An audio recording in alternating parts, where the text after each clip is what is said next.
নির্বাচন যখন আসে, নির্বাচন আসা উপলক্ষে আপনাদের কাছে সমস্ত দলের প্রার্থীরা ভোট চাইতে আসেন। এটা আমাদের রসম, এটা আমাদের নির্বাচনের কালচার। কিন্তু খুব দুঃখজনক হচ্ছে, গত 15 বছরে আমাদেরকে কেউ জিজ্ঞেস করে নাই। করছে? একটা জিনিসের মালিক আমরা ছিলাম, সেই মালিকানাটা আমাদের হাতে ছিল না। গত 24-এর আন্দোলনে আবু সাইদ এবং মুগ্ধরা জীবন দেওয়ার মাধ্যমে আমাদের আমানত আমাদের হাতে ফিরিয়ে দিয়েছে। সেই জিনিসটা কি? আমাদের ভোটের অধিকার। এই অধিকারটা আমাদের হাতে দিয়েছে। এই অধিকারটা একটা আমানত। এই আমানতটা আপনি ওই জায়গাতে দিবেন যে আমানতটা যেই জায়গাতে দেওয়ার কারণে আবার বাংলাদেশ নতুন করে দুর্নীতিতে চ্যাম্পিয়ন হবে না। আবার বাংলাদেশের ছাত্ররা বিশ্ববিদ্যালয়ে ধর্ষণের সেঞ্চুরি পালিত হবে না। আবার বাংলাদেশে ফ্যাসিবাদ কায়েম হবে না। আবার বাংলাদেশে আয়নাঘর প্রচলিত হবে না। আবার বাংলাদেশে মানুষকে গুম এবং খুনের মুখোমুখি হতে হবে না। এরকম একটি জায়গাতে আপনার আমানতটা দেবেন। আমরা বলতে চাই, বাংলাদেশ জামাত ইসলামীর পক্ষ থেকে আমরা যখন নির্বাচনে যাই, লোকেরা আমাদেরকে জিজ্ঞেস করে আমরা নির্বাচিত হইলে কি পাবো, আপনাদের কমিটমেন্ট কি? আমাদের কমিটমেন্ট দেওয়ার আগে আমাদের এই ইমানের এই অংশটুকু বলে নেই। আমরা যখন একজন মানুষ হিসেবে, আমার বাঁচার এবং মৃত্যুর কোনো ফয়সালার আমার জানা নাই, আমি 1 মিনিট পরেও বেঁচে থাকবো কিনা তার যখন আমার কোনো ভরসা নাই, এই মিটিং শেষ করে গাড়িতে উঠবো কিনা তার কোনো নিশ্চয়তা নাই, সেখানে আমরা আপনাদের কাছে কি কমিটমেন্ট দেব? পারবো? তবে আল্লাহ তাআলা যদি আমাদেরকে হায়াত দেন, আল্লাহ তাআলা যদি ওই পর্যন্ত আমাদেরকে জীবিত রাখেন, আল্লাহ তাআলা যদি আপনাদের সহযোগিতায়, আপনাদের ভোটের মাধ্যমে নির্বাচিত করেন, তাহলে আমাদের প্রথম কমিটমেন্ট হচ্ছে একটি দুর্নীতি মুক্ত বাংলাদেশ গড়ে তুলবো ইনশাআল্লাহ। দুর্নীতির যত ডকুমেন্ট আছে, শুধুমাত্র রাস্তাঘাটের দুর্নীতিতে হয়েছে রাস্তা তৈরি করা, রোডস এন্ড হাইওয়ে, রাস্তা, ব্রিজ। এই রোডস এর দুর্নীতি হয়েছে কত টাকা জানেন? 2009 সাল থেকে 2024 সাল পর্যন্ত 50,000 কোটি টাকা। এই টাকাটা দুর্নীতি হয়েছে। এই 50,000 কোটি টাকা যদি দুর্নীতি না হইতো, এই সিংগার হেমায়েতপুরের রাস্তাটা 4 লাইন হইতো। এটা 2 লাইন আছে না? এটার 4 লাইনের বাজেট পাস হয়েছে, কিন্তু 2 লাইন হয়েছে আর বাকি 2 লাইনের টাকা এবং রাস্তার পাশে যে সকল গাছ ছিল সে গাছ সহ শেষ। রাস্তাও খাইছে, গাছও খাইছে। যদি দুর্নীতি না থাকতো তাহলে আমরা মনে করি দেশের উন্নয়ন হইতো আরো অনেক বেশি। দুর্নীতিটাকে আমরা নীতিগতভাবে হারাম মনে করি। এবং একটা মজার ব্যাপার হচ্ছে, যখন আপনি কোনো অফিসে গিয়ে যখন কোনো ঘুষ দেন মানে ঘুষ দিতে বাধ্য হন, যখন কোনো অফিসার ঘুষ খায় তখন সে একটা কমন কথা বলে, ভাই আমি একা খাই না। এইটা কি হয়? উপর পর্যন্ত যায়। উপর কোন পর্যন্ত যায়? সবার উপরে কে? আল্লাহ। নাউযুবিল্লাহি মিন যালিক। আল্লাহ পর্যন্ত ঘুষ যায়? তাহলে কোন পর্যন্ত যায়? এমপি পর্যন্ত, মন্ত্রী পর্যন্ত, প্রধানমন্ত্রী পর্যন্ত। এখন এমপি সাহেব দাঁড়িয়ে যদি বলেন, আমার এই মানিকনগর বাজারের যত মানুষরা আছেন, এই এলাকার মানুষের কাছ থেকে কোনো ঘুষ গ্রহণ করবেন না, আমার সিঙ্গার হরিরামপুর বাসীর কাছ থেকে কোনো ঘুষ গ্রহণ করতে পারবেন না, কারণ আমার 10% প্রয়োজন নাই। এইটা যদি এমপি সাহেব বলেন এবং তিনি যদি তার নিচের অফিসারদেরকে, তার কর্মরত তার এই এলাকার অফিসারদেরকে বলেন ঘুষ নিলে নিতে পারেন, আপনার নিজ দায়িত্বে নেবেন। এমপি সাহেব কোনো দায়িত্ব নেবেন না। এমপি সাহেব ঘুষকে হারাম মনে করেন এবং জনগণকে কোনো হয়রানি করতে পারবেন না। আমাদের অফিসাররা ঘুষ নেওয়ার সাহস করবে না। আমাদের অফিসাররা ঘুষখোর নন, আমাদের অফিসাররা দুর্নীতিবাজ নন। আমাদের অফিসারদেরকে দুর্নীতিবাজ করার জন্য আমরা পলিটিক্যাল লিডাররা দায়ী, আমরা রাজনীতিবিদরা দায়ী। আমি একজনের কথা শুনেছি, একটা ডিপার্টমেন্টের মানিকগঞ্জ জেলার হেড যিনি, তার কাছে আমরা গিয়েছিলাম। মানিকগঞ্জ জেলার না, একটা অফিসারের কাছে গিয়েছিলাম। আমাকে বলল যে তিনি এইখানে পোস্টিং নেওয়ার জন্য অন্তত পক্ষে এত কোটি টাকা দিতে হয়েছে, অমুককে দিতে হয়েছে। সুতরাং তিনি যে টাকাটা দিতে হয়েছে সেই টাকাটা তো সে তুলবে। কার কাছ থেকে তুলবে? আপনার গাজর বিক্রি করা পয়সা, আপনার ধান বিক্রি করা পয়সা। এই যে দোকানদার এখানে বসে আছেন, টেইলারের দোকান, এর জামা সেলাই করার পয়সা। এই সমস্ত জায়গা থেকে শুষে নিবে যদি তাকে দুর্নীতির এই পরিমাণ টাকা দিয়ে পোস্টিং নিতে হয়। আর এমপি সাহেব যদি বলেন যে না, posting is not my matter, এটা পোস্টিং আমার কোনো কাজ না, তাহলে অফিসাররা পোস্টিং এর ক্ষেত্রে যদি তাকে কোনো অতিরিক্ত ঘুষ প্রদান করতে না হয়, আমাদের ব্রিলিয়ান্ট অফিসাররা দেশের মানুষের জন্য নির্দ্বিধায় কাজ করবে। আপনার এমপি সাহেব যখন কোন একটা ডিস্ট্রিক্টে গিয়ে ডিসি সাহেবকে বলে, ডিসি সাহেব কালকে আসবো, অথবা আগামী মাসের 13 তারিখ 15 তারিখে আপনার এখানে মিটিং আছে, আমার সাথে দলের কিছু লোকজন থাকবে, একটু নাস্তা পানির ব্যবস্থা করে। এগুলো বলি কিনা আমরা এমপি সাহেব এগুলো বলি না? ডিসি সাহেবের কাছে খবর নিয়ে দেখবেন, সরকারি কোষাগার থেকে চিনি ছাড়া, লাল চা ছাড়া তার কোনো বাজেট নাই, এবং সেই লাল চায়েরও একটা নির্দিষ্ট কয় কাপ খাওয়াবে তাও ঠিক করে দেওয়া আছে। লক্ষ লক্ষ কাপ চা খাওয়ার পয়সা এই বাজেট ডিসি সাহেবের হাতে নাই। আর এমপি সাহেব যখন আমি যাব, গিয়ে যখন আমার দলের 150 লোক নিয়ে ডিসি সাহেবের অফিসে উঠবো, তখন কি আমার দলের লোকদের ডিসি সাহেবের ওইখানে গেলে শুধু চা খায় ভরবে মন, চা খায় পেট ভরবে? তখন ডিসি সাহেব চিন্তা করেন যে আমাকে তাহলে কি করতে হবে। ডিসি সাহেব তখন ফার্স্ট ক্লাস কন্ট্রাক্টর যে তাকে ডাকেন, জেলার বড় ব্যবসায়ীকে ডাকেন, কারণ তার তো চাকরি বাঁচাইতে হবে, তাকে তো মানুষের, তার ডিসি সাহেব, তার এমপি সাহেবের মন জোগাইতে হবে। ডিসি সাহেব যদি, এমপি সাহেব যদি কমপ্লেন করে, তার নামে অনেক লোক কমপ্লেন করলে তার অসুবিধা হচ্ছে। এই ডিসি সাহেবকে কে দুর্নীতিবাজ বানাচ্ছে? আমরা যারা পলিটিক্যাল লিডার্স, আমরা যদি ডিসি সাহেবকে বলি যে নো, আপনার আমার দলের কোন অতিরিক্ত কর্মীদের জন্য এক কাপ চা খাওয়ানোর প্রয়োজন নাই, যা সরকারি বাজেট তাই খাওয়াবেন, মুক্তা পানি খাওয়াবেন, এই কিনলে খাওয়ানোর দরকার নাই। এইটা যদি আমরা বলতে পারি, আমার ডিসি সাহেব অত্যন্ত স্বাচ্ছন্দ্যে, নির্বিঘ্নে, তিনি তার সকল যোগ্যতা দিয়ে আমার জেলার মানুষের জন্য তিনি কাজ করবেন। সুতরাং আমার এসপি সাহেব যিনি আছেন, সিংহার থানার ওসি সাহেব যিনি আছেন, আমরা বলি মাদকের বিরুদ্ধে আমাদের অভিযান, কিন্তু অত্যন্ত দুঃখজনক, এইটা আমাদের দেশের কালচার। মাদক সহ কোনো লোক অ্যারেস্ট হইলে তার কোনো তেমন কোনো শাস্তি টাস্তি হয় না, ম্যাক্সিমাম সময় ছেড়ে দিতে হয়। ওসি সাহেবরা বলেন যে ভাই কেমনে ধরবো, ইয়াবা সহ ধরলে ওগুলি সহ সাইরা তো দিতেই হয়, মাঝে মাঝে গাড়ি ভাড়াও দেওয়া লাগে, বলে না?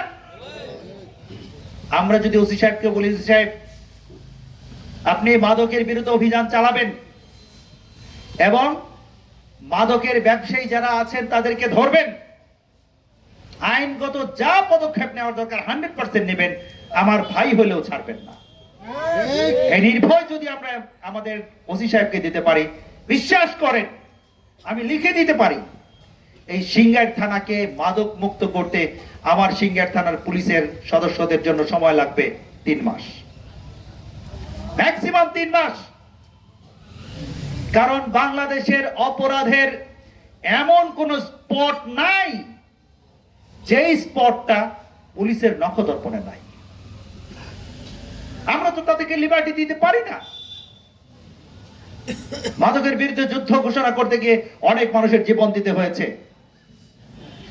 আজকে মানিকনগর বাজারে বলে যাই, আমার দেশের যুব সমাজ, আমার দেশের কৃষক মানুষ আমার কাছে অনেক বেশি গুরুত্বপূর্ণ।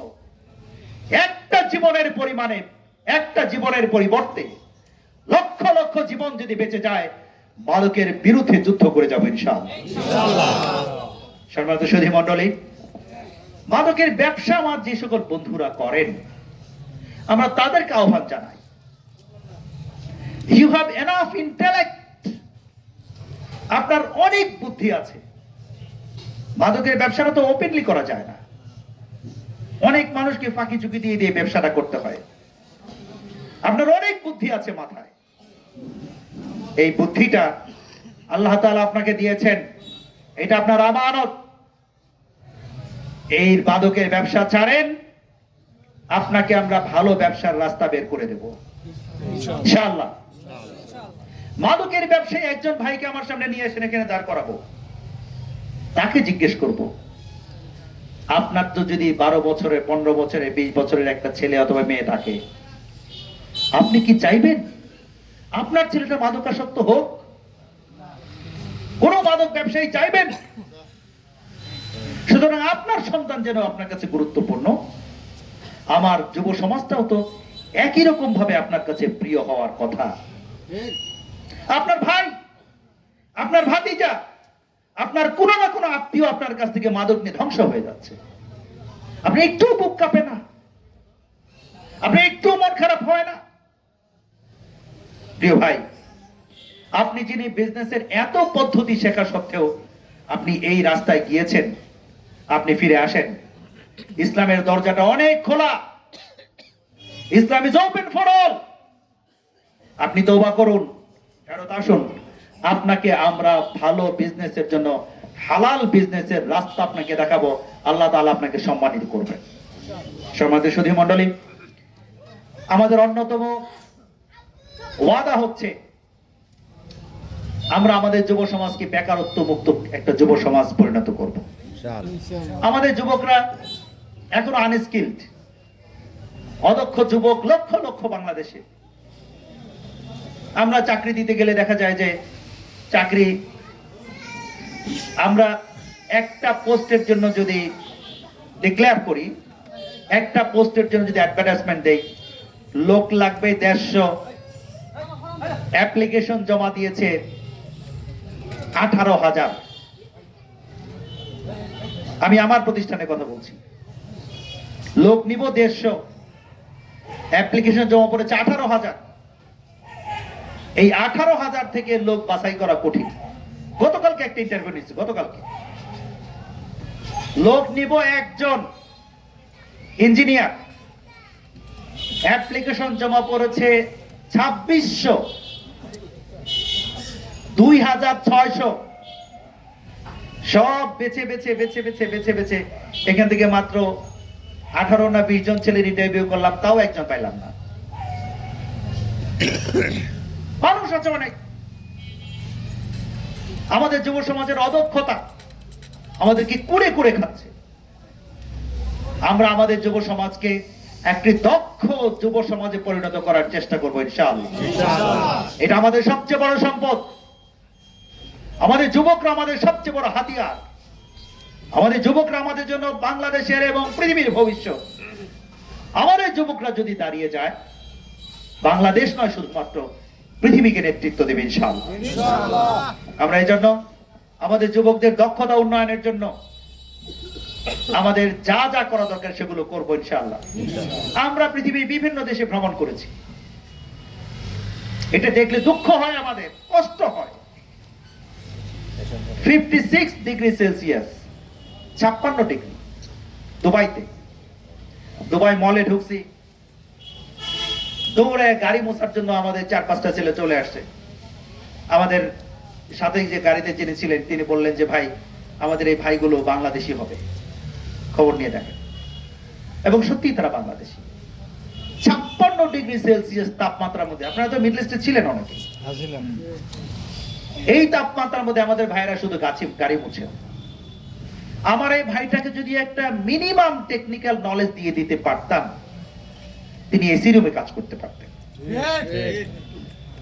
আমার কাছে মানুষ আছে, এদের টেকনিক্যাল নলেজ দেওয়ার মতো আমাদের কোনো পরিকল্পনা নাই। আমরা দেখেছি বিদেশে যাইতে যে পরিমাণ টাকা লাগার কথা, তার যে ডাবল পরিমাণ টাকা লাগে, 3 ডাবল টাকা লাগে। এত টাকা লাগে কেন?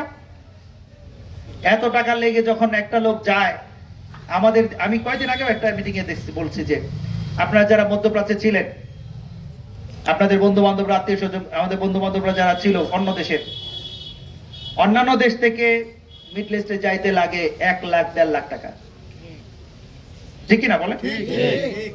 আর আমাদের দেশ থেকে যাইতে লাগে 5 লাখ 6 লাখ টাকা। ওদের দেশের উড়োজাহাজ কি তেল দিয়ে চলে, পানি দিয়ে চলে, আর আমাদের দেশের উড়োজাহাজ তেল দিয়ে চলে কেন? দুর্নীতি। শুধু একটা অদৃশ্য কারণ। এই অদৃশ্য কারণটাকে আমরা দৃশ্যমান করবো ইনশাআল্লাহ।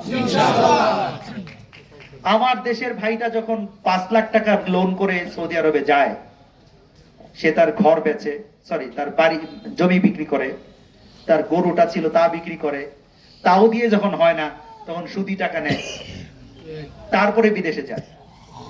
যাওয়ার পরেও দেখা যাচ্ছে যেখানে চাকরি হওয়ার কথা সেখানে না হয়ে অন্য জায়গায় চাকরি হয়ে গেছে, প্রতারণার শিকার হয়, কোনো কাজই পায় না। কাজ না পায় অনেক লোক দেশে ফেরত আসে, যার এমবাসি ঢুকতে দেয় না, এমবাসি কোনো খোঁজ নেয় না। এমবাসির লোকটার চাকরি কি ওখানে আরামে বসে বসে এসি রুমে বসে থাকা? আমরা এমবাসির খবরগুলো জানি। পৃথিবীর অন্য দেশের এমবাসি গুলো যত সিনসিয়ার, আমাদের দেশের এমবাসি গুলো অত সিনসিয়ার নয়। অন্য দেশের এমবাসি যত সিনসিয়ার তার দেশের মানুষের জন্য, আমাদের দেশের এমবাসি গুলো অত সিনসিয়ার না। ফলে আমাদের দেশের লোকেরা কি করে, যেই লোকটা এই মানিকনগর বাজারে রাজার হালে চলে, যার দেখি কেউ চোখ তুলে তাকাইতে পারে না, সে ওখানে গিয়া তার সুপারভাইজারের, তার ফোরম্যানের থাপ্পড়ও খায়। এই ফোরম্যানটা আমার পাশের আমাদের আধিপত্যবাদী ভারতীয় দেশের। ইন্ডিয়ানদের থাপ্পড় খাই না আমরা? এবং এই থাপ্পড় খাওয়ার পরে কানতে কানতে চোখের পানি দিয়ে বিলে বালিশ ভিজাই, কিন্তু দেশে ফেরত আসার কোনো সিদ্ধান্ত নিতে পারি না, কারণ 5 লাখ টাকা লোন করে গেছি। চিন্তা করি দেশে ফেরত গেলে কি করব। আমরা বলতে চাই, আমরা আমাদের যুব সমাজদেরকে দক্ষ যুব সমাজে পরিণত করে আমরা বিদেশে পাঠাবো ইনশাআল্লাহ। এটা আমাদের অন্যতম কমিটমেন্ট। সম্মানিত সুধী মণ্ডলী, ফাইনালি এই কথাটা বলে শেষ করছি। আমাদের দেশের সবচেয়ে বড় বীর হচ্ছে আমাদের কৃষকরা। যদি কৃষকরা হাসে, বাংলাদেশ হাসবে। কৃষক বাঁচলে বাংলাদেশ বাঁচবে। কৃষকদের জন্য ভর্তুকিতে ঋণ দিতে হবে। কৃষকদের জন্য বিনামূল, বিনা সুদে, বিনা প্রফিটে, বিনা লাভে কৃষকদের ঋণ দিতে হবে। এটা আমাদের অন্যতম দাবি। আজকে সারই পায় না আমাদের কৃষক। সার পাইছেন আপনারা? সারই পায় না, যাও পাই 150 টাকা লাগে। সমাজের সুধী মণ্ডলী, এই সকল কিছুর পেছনে হচ্ছে দুর্নীতি এবং অব্যবস্থাপনা। আমাদের আমির জামাত বলেছেন, দুর্নীতি এবং দুঃশাসন। আগামী দিনের আমাদের যুদ্ধ হবে দুর্নীতির বিরুদ্ধে, আমাদের যুদ্ধ হবে দুঃশাসনের বিরুদ্ধে। আমাদের এই দুর্নীতি এবং দুঃশাসনের বিরুদ্ধে এই যুদ্ধে আপনারা আমাদের সাথে আছেন ইনশাআল্লাহ। আল্লাহ তাআলা আমাদেরকে তৌফিক দান করুন। আগামী নির্বাচন হবে এই দেশের একটি সুখী, সমৃদ্ধশালী, দুর্নীতি মুক্ত, দুঃশাসন মুক্ত বাংলাদেশ গড়ার নির্বাচন। এই নির্বাচনে আমরা বাংলাদেশ জামাত ইসলামের পক্ষ থেকে দাঁড়িপাল্লা মার্কে আপনাদের কাছে একটা ভোট চাই। আমরা পাবো ইনশাআল্লাহ। আল্লাহ তাআলা আমাদেরকে তৌফিক দান করুন। আমিন। আসসালামু আলাইকুম ওয়া রাহমাতুল্লাহি তাআলা ওয়া বারাকাতুহু।